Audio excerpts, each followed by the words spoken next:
तो आपने अभी स्टूडेंट्स को भी सुना, आपने वहाँ पर जो मौलवी उन्हें भी सुना। इस वक्त हमारे साथ जुड़ गए हैं मौलाना महमूद मदनी, जो खुद जमीयत उलमाए हिंद के चीफ भी हैं और जिन्होंने इस पूरे कार्यक्रम की शुरुआत की है। सर, आपका बहुत बहुत स्वागत है। सबसे पहले तो बहुत बहुत बधाई सर, आपने बहुत अच्छी एक पहल की है। इससे जितने मदरसे उससे अगर जुड़ते हैं तो उनको मॉडर्न एजुकेशन मिलेगा। तो इसको लेकर आपने और क्या क्या चीज़ें सोची हैं?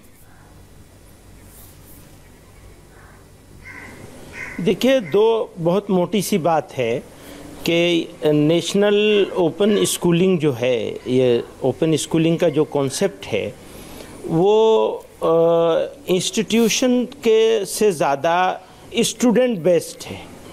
तो जो हमारे स्टूडेंट्स हैं मदरसों के, वो चाहेंगे तो हाई स्कूल और 12th सीनियर सेकेंडरी दोनों कर सकेंगे। इसी के लिए महाराष्ट्र के 100 मदरसे और दिल्ली और वेस्टर्न यूपी के 100 मदरसे पायलट प्रोजेक्ट के तौर पर सिलेक्ट किए गए हैं, जिनको एक जमीयत का जो अपना ओपन स्कूलिंग का इंस्टीट्यूट है उसके साथ एफिलिएट कर लिया गया है जी। अब ये स्टूडेंट्स को अब इनरोल कराया जाएगा और हमें यकीन है कि ये कामयाब होगा, आसान होगा और इफ़ेक्टिव होगा। तीनों चीज़ें होने वाली हैं इसमें, सक्सेस भी होगी और ये इफ़ेक्टिव भी रहेगा, हम ये उम्मीद करते हैं। जी सर।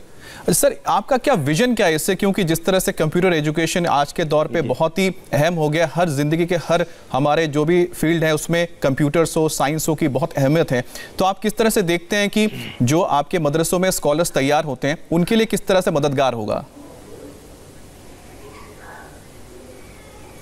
देखिए, दो फायदे हो जाएंगे सीधे सीधे। एक फ़ायदा तो ये हो जाएगा कि जनरल नॉलेज, एक लेवल की जनरल नॉलेज हमारे स्टूडेंट्स को भी हो जाएगी।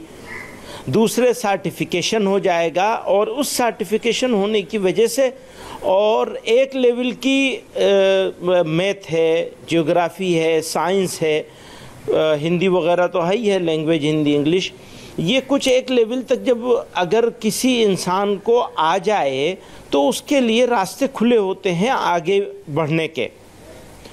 वो ट्रेन टीचर बन सकता है और बहुत सारे रास्ते हैं, इसकी डिटेल में जाने की ज़रूरत नहीं है जी। तो ये एक फाउंडेशन बन जाएगा लोगों को आगे बढ़ने का।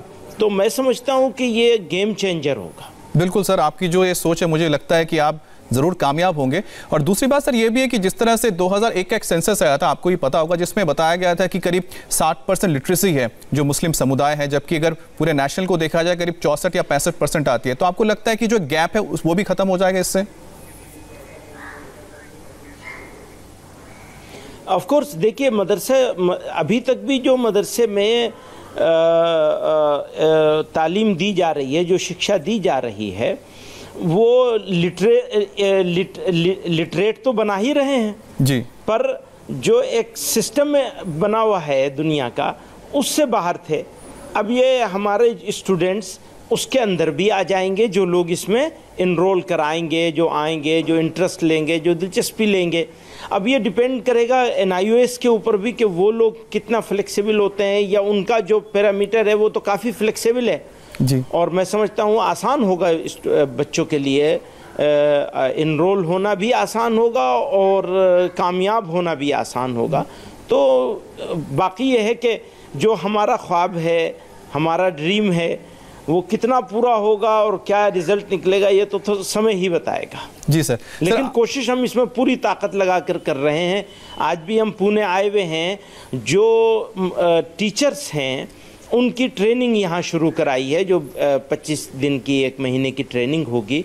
उन जो एफिलिएट हो चुके हैं इस पायलट प्रोजेक्ट में, जो मदरसे, उनके टीचर्स को यहाँ ट्रेनिंग के लिए लाया गया है। जी सर। सर, तो उसी के लिए आज हम पुणे आए हुए हैं। आपने जिक्र किया कि वहाँ ट्रेनिंग चल रही है, तो आपको किस तरह का रिस्पांस मिल रहा है? कोई दिक्कतें आ रही हैं जो लोग इसको नए इस सिस्टम के अंदर आ रहे हैं या सीख रहे हैं, या कोई ऐसे इश्यूज हैं जो सामने आए? बहुत अच्छा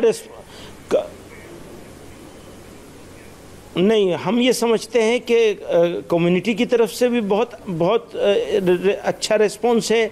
कम्युनिटी के जो उलमा हैं, बड़े उलमा, वो सब इसके सपोर्ट में हैं और हमारी सोसाइटी के जो दानिश्वर बुद्धिजीवी लोग हैं उनकी तरफ से भी बहुत वेलकम है और हर तरह का सपोर्ट देने की बात कर रहे हैं। NIOS वाले भी हर तरह की सपोर्ट देने की बात कर रहे हैं। उनके डायरेक्टर साहब खुद दिल्ली से चल के यहाँ इस वक्त आए हुए हैं।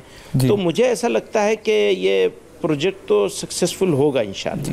अच्छा सर, एक चीज़ और भी मुझे लगता है कि जिस तरह से आपने एक जो मुहिम शुरू की है, इस मुहिम के जरिए कहीं ना कहीं जो कोशिश होती है कई लोगों को गलत इन्फॉर्मेशन या फिर गुमराह करने की, आपको लगता है कि वो भी भ्रम टूट पाएगा और जो असलियत है और जो सच्चाई है वो लोगों के सामने भी आएगी और समाज के अंदर भी जाएगी?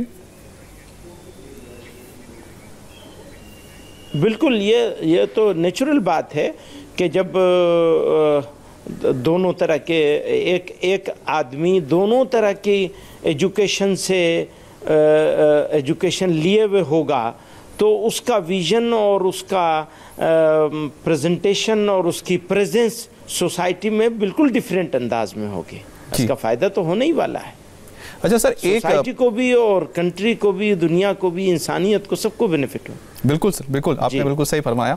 सर, एक चीज़ और थी कि जिस वक्त 2014 में प्रधानमंत्री मोदी आए थे तो उनकी सरकार से एक कोशिश की गई थी एजुकेशन मिनिस्ट्री की ओर से कि मदरसा का जो मॉडर्नाइजेशन होना था। तो आपको लग रहा है कि आपको भी सरकार से कोई मदद मिल रही है या मिलने की उम्मीद रखते हैं, क्या है सर? असल में सरकार कोई भी हो, ये मोदी गवर्नमेंट का सवाल नहीं है, सरकार कोई भी हो, हम लोग सरकार की मदद इन टर्म्स ऑफ फाइनेंस हम उसके उम्मीदवार नहीं हैं जी। जो करेंगे अपने उससे करेंगे। हाँ, अलबत्ता हम ये ज़रूर चाहेंगे कि NIOS जो कि एक ऑटोनोमस बॉडी है, कि NIOS बहुत सारे इंस्टीट्यूट्स को फ़ी में वो देते हैं, डिस्काउंट देते हैं या फ़ी को ख़त्म कर देते हैं। तो हम उनसे ज़रूर चाहेंगे ये कि वो हमारे थ्रू जो लोग इनरोल हो रहे हैं उनके लिए भी स्पेशल कैटेगरी में उनको ले लें और उनके लिए फ़ीस वगैरह के वो कर लें। फिर ये प्रोजेक्ट कामयाब हो जाएगा तो फिर बाद में देखा जाएगा कि गवर्नमेंट इसमें क्या कर सकती है, ट्रेनिंग में क्या कर सकती है, क्योंकि वैसे भी ये इंस्टीट्यूशनल नहीं है कि किसी मदरसे के साथ कोई एफिलिएशन की ज़रूरत है, बल्कि ये तो स्टूडेंट बेस्ड प्रोग्राम है जी। अच्छा सर, आपके साथ अभी कितने राज्यों के मदरसे हैं जो जुड़ चुके हैं? मतलब कितना बड़ा आपका एक पोर्टफोलियो तैयार हुआ होगा डेटा? अभी हमने सिर्फ 2 जगहों के मदरसों को एफिलिएट किया है और वो भी सिलेक्टेड मदरसों को किया है। इसको पायलट प्रोजेक्ट के तौर पर अगले 3 महीने हम इसी पर रखेंगे। जब इनमें से इनरोलमेंट एक लेवल तक हमारा हो जाएगा तो फिर हम और मदरसों को भी करेंगे। अभी हम सिर्फ महाराष्ट्र और उत्तर प्रदेश और दिल्ली, तो समझिए 3 जगहों के। अच्छा। तो 100 मदरसे दोनों जगहों से लिए गए हैं। तो इस तरह 200 मदरसों पर काम शुरू किया गया है और विद इन 6 मंथ हम इसको बढ़ाएंगे जी। बहुत बहुत शुक्रिया सर, और आपको बहुत बहुत हम कहते हैं कि कामयाब हो आप अपने इस मुहिम में। बहुत शुक्रिया, बहुत बहुत शुक्रिया सर आप।